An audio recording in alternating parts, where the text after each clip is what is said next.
The afternoon I told my daughter I was going back to the Philippines to marry Luisa. She didn't say anything for almost a full minute. I could hear her breathing on the other end of the phone, that careful, controlled breathing people do when they're trying to decide between the thing they're thinking and a gentler version of it. When she finally spoke, she didn't say congratulations. She said, "Dad, how much do you actually know about this woman?" That was the beginning of the longest few months of my life. I was 63 years old, retired, living alone in a house in Kelowna that had far too many rooms for one person. My wife of 28 years had passed away 3 years before. Lung cancer, fast and devastating. After she was gone, I sold the landscaping business we'd built together, collected what the government calls your just rewards, CPP, eventually OAS, and tried to figure out what the second half of my life was supposed to look like. For a while, I stayed busy by not staying still.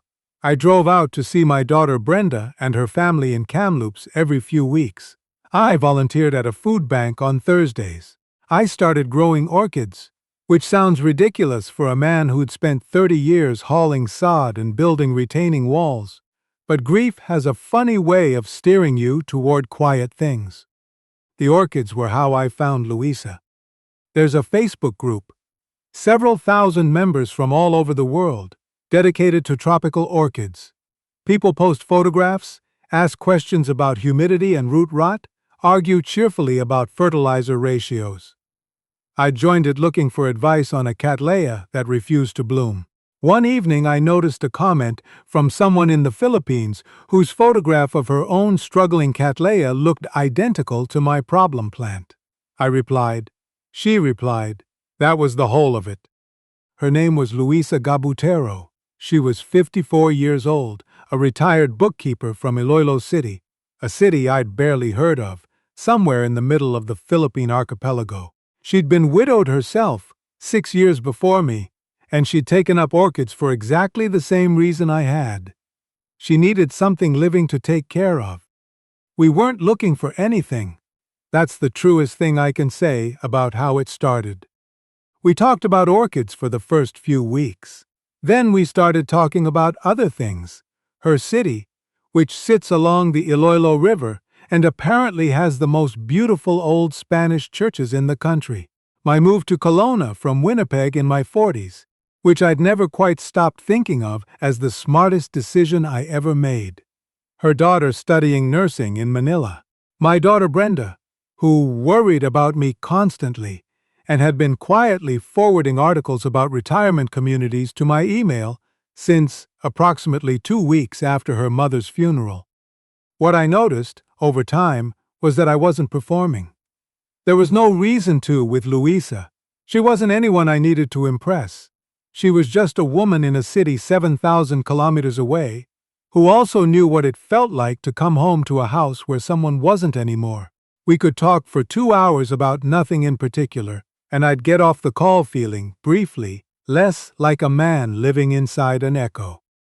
That's where it became something more than friendship, not in any one dramatic moment. Gradually, the way evening comes, you don't notice it happening, and then suddenly the lights are on. About 8 months in, she mentioned that her cat had knocked an orchid off the windowsill, and she was worried she'd broken the roots.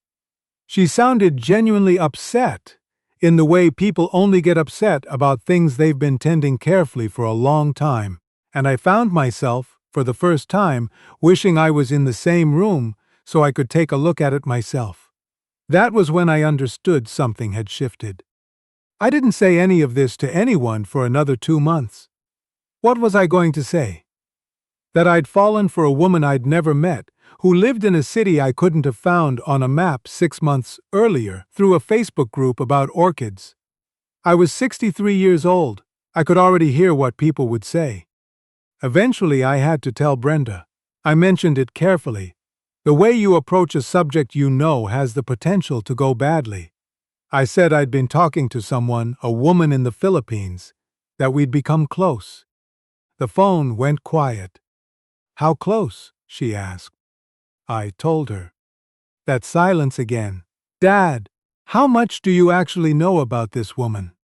Over the following week, I heard variations of that question from 3 more people. My friend Roger, who I'd golfed with every summer for 15 years, leaned across the table at the clubhouse and looked at me the way you look at someone who's just described a financial opportunity that seems too good to be true. I've heard these stories, he said. The women are lovely, the families aren't.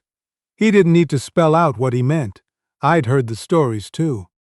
My brother-in-law called from Thunder Bay. He'd seen something in the family group chat.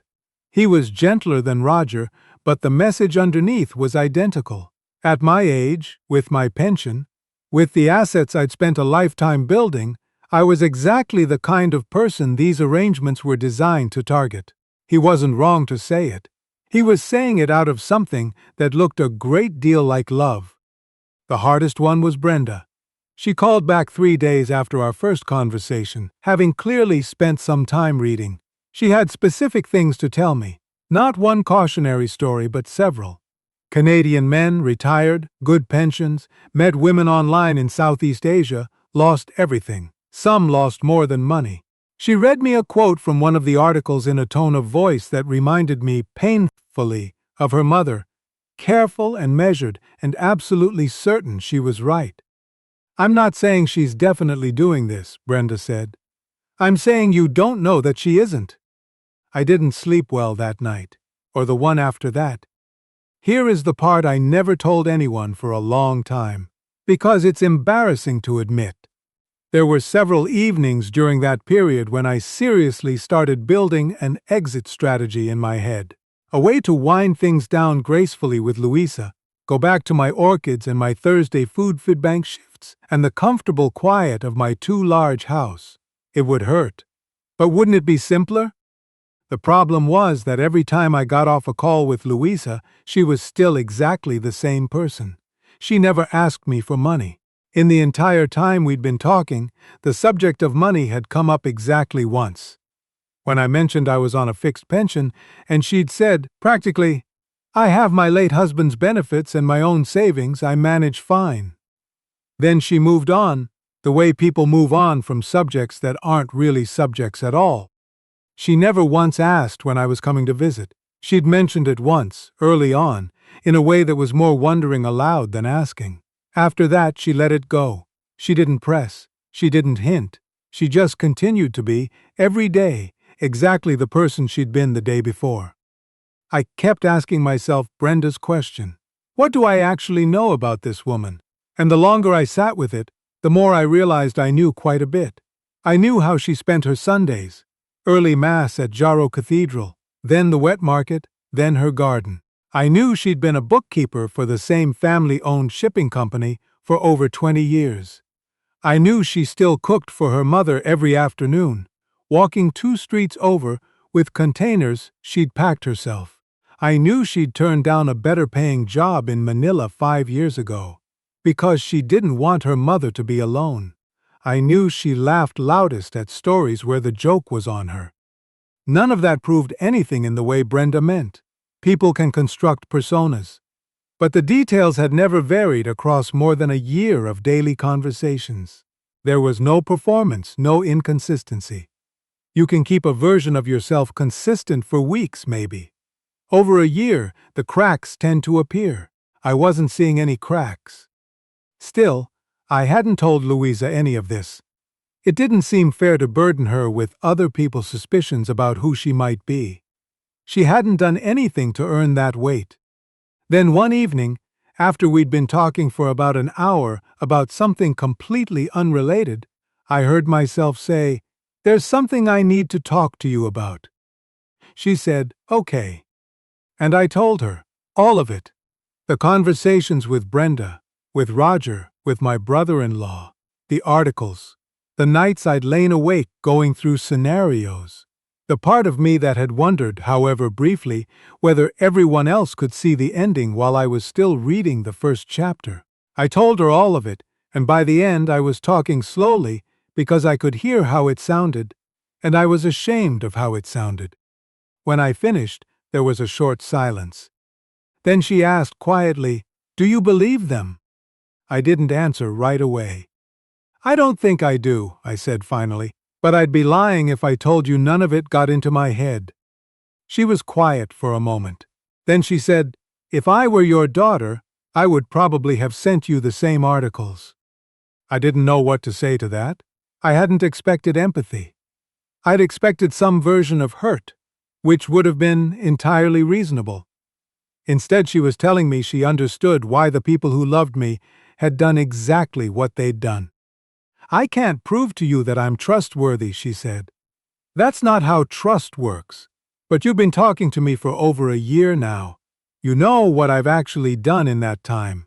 Not what someone might do in theory, what I've actually done." She paused.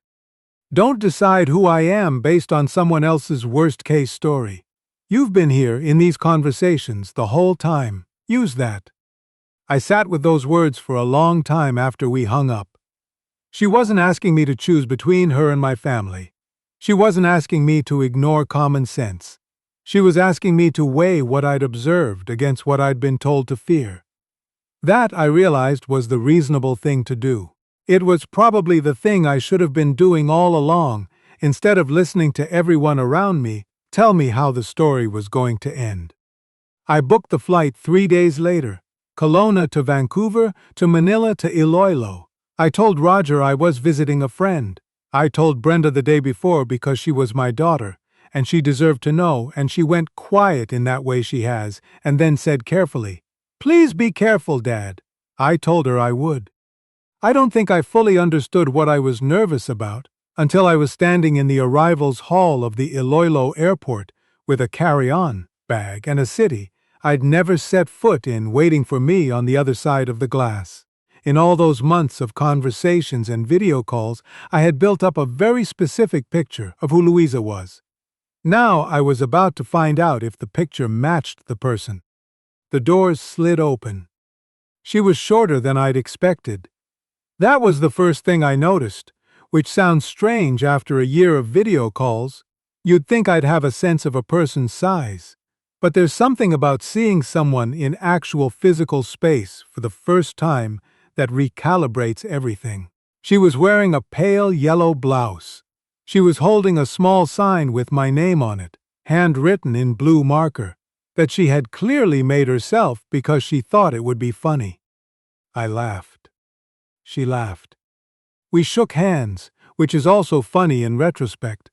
This tremendously formal handshake after everything. And then she took the carry-on bag from me and started walking, and I followed her, and somehow it felt entirely natural. In the days that followed, I paid attention. Not because I was looking for something wrong, because I had promised myself I would actually see her. Not the idea of her, not the fear of her, her. I noticed how she greeted the woman who sold vegetables at the stall near her house, by name, with a specific question about the woman's grandchild who'd been sick the previous month. I noticed how she handled it when our plans to visit a friend across the city fell through because of rain. Not with frustration, just a quiet rearrangement, as though the rain had simply offered a different kind of afternoon. I noticed that when I tried to give her money for the groceries we'd shared, she refused in a way that left no room for discussion.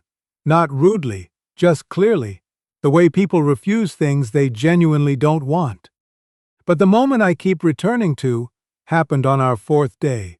We were sitting in a small café near the esplanade, plastic chairs, a ceiling fan that only worked on its slower setting, when I watched Luisa stand up, cross the room without a word, and help an older man who had dropped his walking cane reaching for something on a low shelf. She handed it back to him, said something that made him smile, and walked back to our table and resumed the sentence she'd been in the middle of when she stood up. She didn't mention it. She didn't glance over to see if I'd noticed. She'd done it because someone needed it done, and then she moved on. You cannot plan that. You cannot rehearse that for an audience of one person you've known for 4 days. That's simply who you are.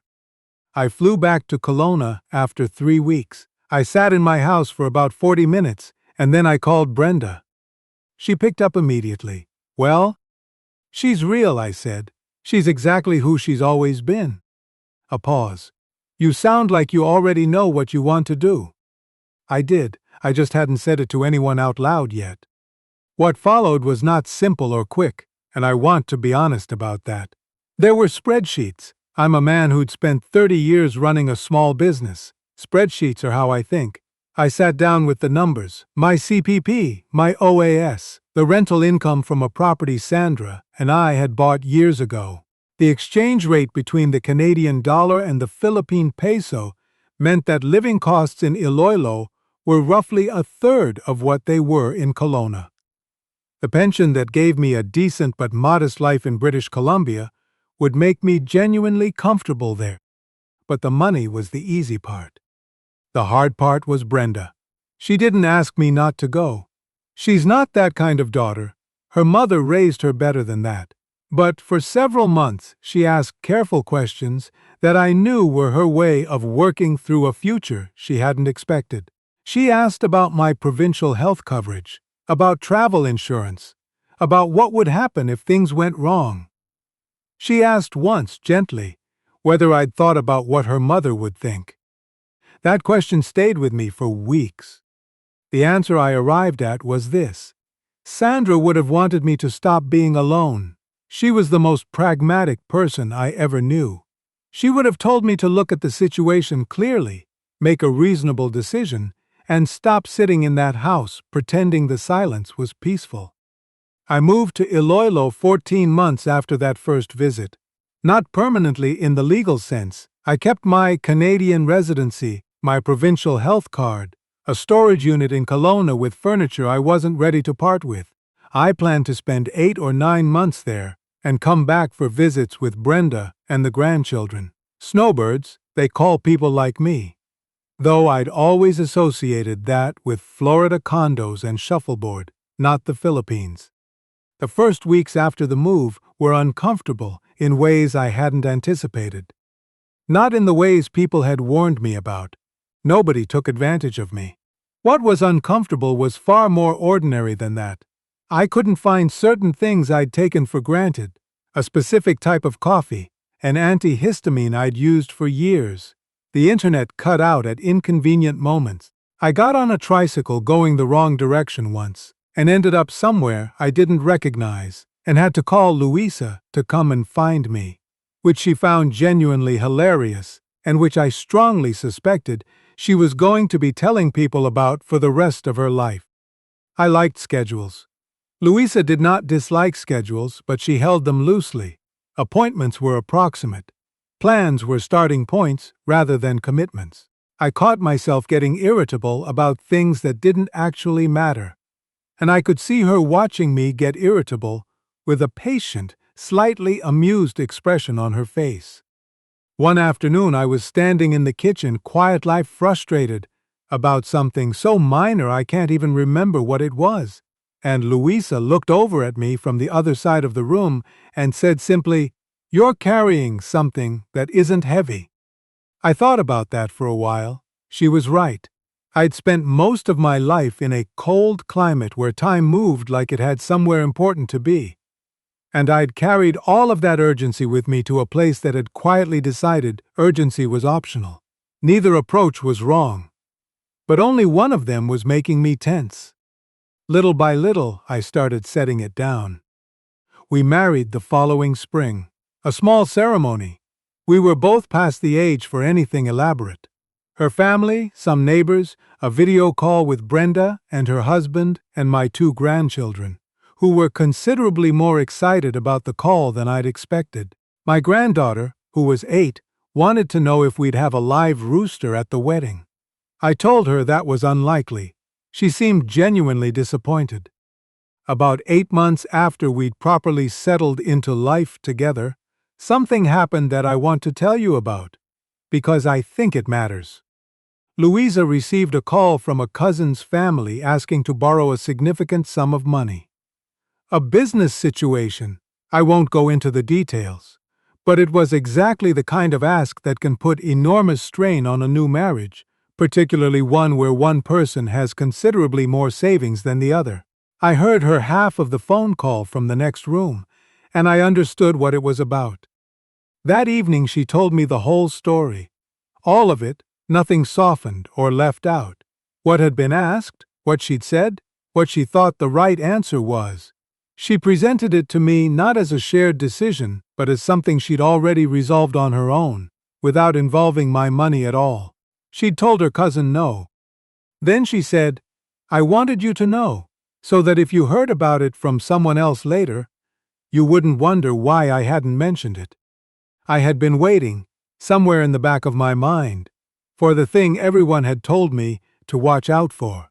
This was the exact moment it could have appeared. Instead, the opposite had happened. I told her she could have simply not mentioned it to me at all. She said, "That's not how a marriage works." Brenda came to visit the following October. She'd been curious, I think, for longer than she'd let on. She's a nurse. She pays attention to what people tell her and what they don't tell her. On the third day, when the three of us were sitting outside with the Ilongo soup Luisa had been preparing since that morning, pork and jackfruit and something I still can't properly name in a broth that takes most of the day to build right. Brenda looked up mid-bowl and said, with genuine surprise, "This is really good." Luisa thanked her in the way people thank you when they already knew. On the last evening of the visit, Brenda and I sat outside after Luisa had gone in. The neighborhood was settling into its nighttime version of itself. Someone's radio, on a street over, a dog somewhere, the particular kind of quiet that settles on that city after 9 o'clock. Brenda said, "She really loves you, Dad." I said, "I think she does." She nodded, looking out at the street. Then she said, "I'm sorry I made it so hard for you." I told her she hadn't made it hard. She'd made it careful. There's a difference. She was the person who loved me most in the world, trying to protect me from getting hurt. I would have done exactly the same. People ask me sometimes whether I think I made the right decision. Roger called from the golf course last summer and worked his way around to it eventually. Neighbors back in Kelowna bring it up when they hear about my life now. Brenda's husband, who remains politely puzzled by the whole arrangement, asks every year at Christmas, with a look that wants a definitive answer. Here is what I tell them. No decision that changes your entire life comes without a cost. I left a city I'd lived in for over 20 years.